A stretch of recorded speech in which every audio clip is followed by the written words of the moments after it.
Wacana pembentukan Koalisi Indonesia Maju Plus membuat tiket pilkada Anies Baswedan terancam hangus. Dinamika politik ini membuka peluang bagi PDI Perjuangan untuk mengusung Anies di Pilgub Jakarta. Akankah ada kejutan di Pilkada Jakarta menjelang pendaftaran bakal calon pada 27 Agustus mendatang? Sudah bergabung bersama kami politikus PDI Perjuangan Chiko Hakim. Selamat sore Bang Chiko. Sore Windy, apa kabar? Baik, Bang Chiko, ini kami ingin mengkonfirmasi benarkah PDIP tertarik untuk mengusung Anies Baswedan di Jakarta, Bang Chiko?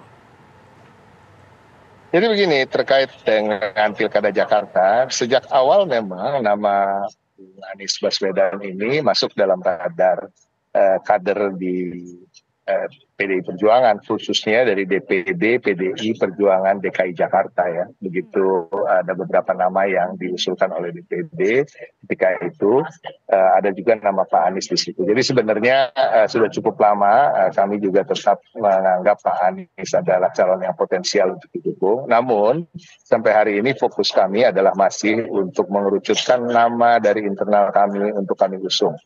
Nah, idealnya memang kami ingin mengusung calon gubernur dari kader internal, tapi kami juga realistis melihat hasil pileg kemarin, artinya tidak ada satupun partai yang bisa mencalonkan sendirian, termasuk kami, sehingga juga kami rasa dengan kader kami apabila nanti sebagai calon wakil gubernur pun itu cukup memuaskan lah bagi kami.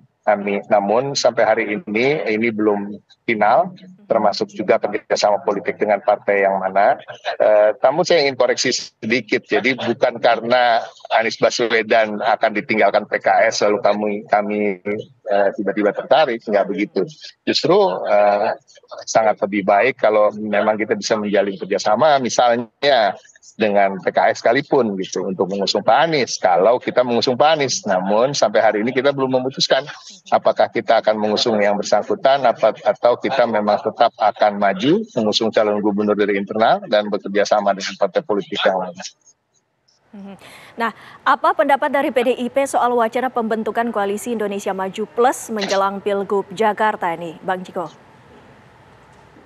Bagi kami kerjasama politik mewujudkan kerjasama yang lebih luas dari yang sudah ada di antara partai politik itu satu hal yang patut diapresiasi dan itu juga manuver yang sah dilakukan dalam koridor undang-undang dan sesuai dengan aturan. Namun yang kami waspadai adalah apabila nanti ada upaya untuk menjegal calon-calon lain sehingga akan hanya muncul satu pasangan calon dari dukungan partai-partai politik. Karena partai politik yang lain tidak memenuhi kuota kursi untuk dapat mencalonkan calon lain. Nah ini sangat kami sayangkan apabila terjadi, apalagi di daerah sebesar Jakarta, seheterogen Jakarta masyarakatnya, sebanyak ini problematika yang dialami di Jakarta dan juga tantangan yang begitu berat ke depannya. Artinya Jakarta memerlukan pilihan-pilihan alternatif warganya untuk menyalurkan aspirasi.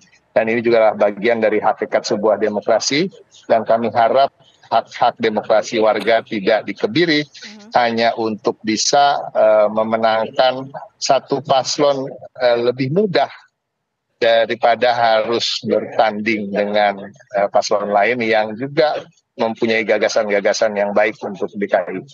Jadi kami menyambut baik saja manuver apapun itu, namun harapan kami tentunya supaya demokrasi kita lebih baik lagi, masih dalam real dan norma dan etika demokrasi yang substansial, bukan hanya prosedural, yaitu diharapkan adanya lebih dari satu calon. Nah, upaya dari PDI Perjuangan tentu akan mengupayakan supaya tidak terjadi satu paslon melawan kota kosong, dan kami sampai hari ini masih mencermati dan mendalami apa yang menjadi sikap kami ke depan dan juga bagaimana kerjasama politik ke depannya dengan partai lain.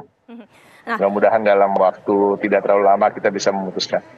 Bang Chiko, apakah ini artinya PDIP menilai bahwa Kim Plus ini memiliki upaya untuk menjegal salah satu calon? Begitu artinya, Bang Chiko? Jadi sebenarnya mungkin bukan menjegal secara vulgar seperti itu ya, namun tentu apabila kita berbicara secara rasional, apabila semua partai diborong dalam tanda kutip sehingga tidak ada kelompok partai yang bisa bersatu kemudian memenuhi persyaratan 20% dari jumlah kursi. Artinya kan itu hanya ingin meloloskan satu paslon. Nah ini bagi kami harus diwaspadai, dan kami juga melihat bahwa hasil-hasil survei menyatakan sosok-sosok yang diinginkan masyarakat itu jelas siapa. Ada Pak Ahok, ada sosok Pak Anies, ada sosok Ridwan Kamil juga. Dan sebenarnya idealnya ketiga tokoh yang begitu karismatik ini, yang punya rekam jejak baik ketika memimpin daerahnya masing-masing, dan mempunyai pengalaman yang sangat mumpuni dan juga kompetensi yang sangat cukup di atas rata-rata sosok-sosok politik lain, idealnya mereka bertarung. Tapi ya memang kadang-kadang bukan yang ideal yang terjadi. Namun harapan kami minimal lah 2 paslon dan dari 3 nama yang beredar itu bisa bertarung di pilkadanya. Bang, partai mana yang berpotensi menjadi teman koalisi PDI Perjuangan di Jakarta, Bang Ciko? Sampai hari ini kami tidak menutup jalur komunikasi dengan partai manapun. Kami terbuka tanpa terkecuali, termasuk juga dengan teman-teman partai politik yang berada di Koalisi Indonesia Maju. Karena di daerah-daerah lain kami juga mempunyai kerjasama politik dengan partai-partai yang berada di Koalisi Indonesia Maju. Misalnya dengan Golkar, dengan Partai Amanat Nasional. Kami juga ada kerjasama politik dengan partai-partai seperti PKB, seperti Partai Keadilan Sejahtera di daerah-daerah lain. Jadi ini bukan hal yang tertutup atau eksklusif, namun kami tetap mencoba utamanya untuk bisa mengusung kader yang saya katakan tadi, dan tentu ini terkait dengan siapa yang akan menerima kader kami sebagai pasangan dari tokoh yang sudah mungkin dicalonkan atau berminat dicalonkan oleh partai lain tersebut. Jadi sampai hari ini saya nggak bisa menyebut hanya 1-2 partai, karena semua khususnya senior-senior saya di parlemen tentunya setiap harinya bertemu dengan anggota-anggota parlemen dari semua partai tersebut. Ya, Bang Ciko, benarkah ada wacana PDIP akan memberikan ataupun mencalonkan Anies Baswedan dengan kader dari partai PDIP sendiri, Bang Ciko? Jadi gini, wacana itu masih terbuka. Jadi kemungkinan itu sangat terbuka dan tidak mustahil itu terjadi. Namun kami tidak bisa mengatakan bahwa itulah yang akan terjadi, karena kita masih terus mencermati apakah nanti ketika kita berbicara dengan Pak Anies misalnya, apakah partai-partai yang kemarin sudah memiliki komitmen mendukung yang bersangkutan tetap akan berada dalam barisan mendukung beliau. Karena kalau enggak kan sama juga bohong, karena PDI Perjuangan nggak bisa hanya sendirian juga mengusung yang bersangkutan. Harus ada kerjasama politik. Jadi kita juga mencermati kemungkinan-kemungkinan lain yang tadi saya katakan. Apakah kita yang menjadi cagup lalu bekerjasama dengan partai politik lain, mencari cawagup dari partai politik lain. Jadi pembicaraan itu masih terus kami jalin, dan di internal masih juga belum putus siapa nama kader yang akan kami usung. Karena ada nama Pak Ahok, kalau bicara soal cagup ya, ada nama Pak Jarod yang bisa juga sebagai cagup maupun cawagup, ada nama juga seperti Mas Pras, ada nama Charles Honoris, ada nama Bu Risma misalnya, walaupun Bu Risma sepertinya juga akan ke Jawa Timur, Pak Andika Perkasa yang tadinya juga digadang-gadang Jakarta, tapi kembali mungkin diinginkan di Jawa Tengah. Jadi intinya di internal sendiri kami sedang direpotkan dalam tanda kutip untuk memilih kader kami.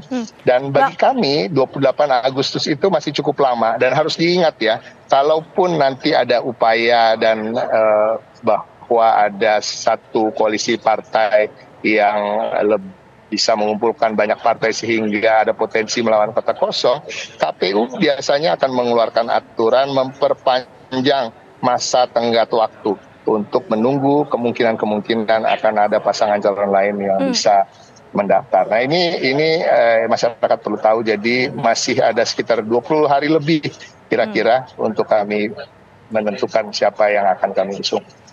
Lantas kalau misalkan masih 20 hari lebih, tapi apakah ini dari PDIP sendiri menilai nama Rano Karno sendiri seperti apa, Bang Ciko? tadi hampir lupa saya sebut. Nama Rano Karno itu juga salah satu tentu yang menjadi prioritas ya. Karena Bang Rano sendiri adalah dalam tanda kutip anak Jakarta. Artinya beliau besar di Jakarta, ya kan, dan juga dikenal oleh masyarakat Indonesia, bukan hanya Jakarta, sebagai Bang Dul di salah satu karya seninya beliau, di film televisi maupun film.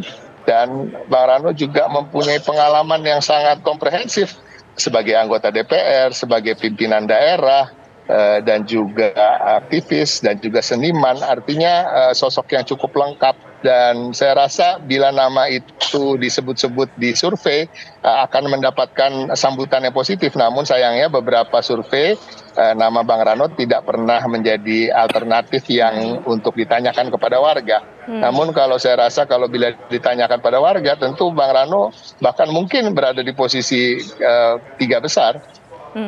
Baik, terima kasih Bang Ciko Hakim waktunya bersama kami di Kabar Pemilu Kada. Selamat sore Bang. Sore, thank you Wendy. Dan pemirsa, sejumlah informasi lainnya masih akan kami hadirkan sesaat lagi.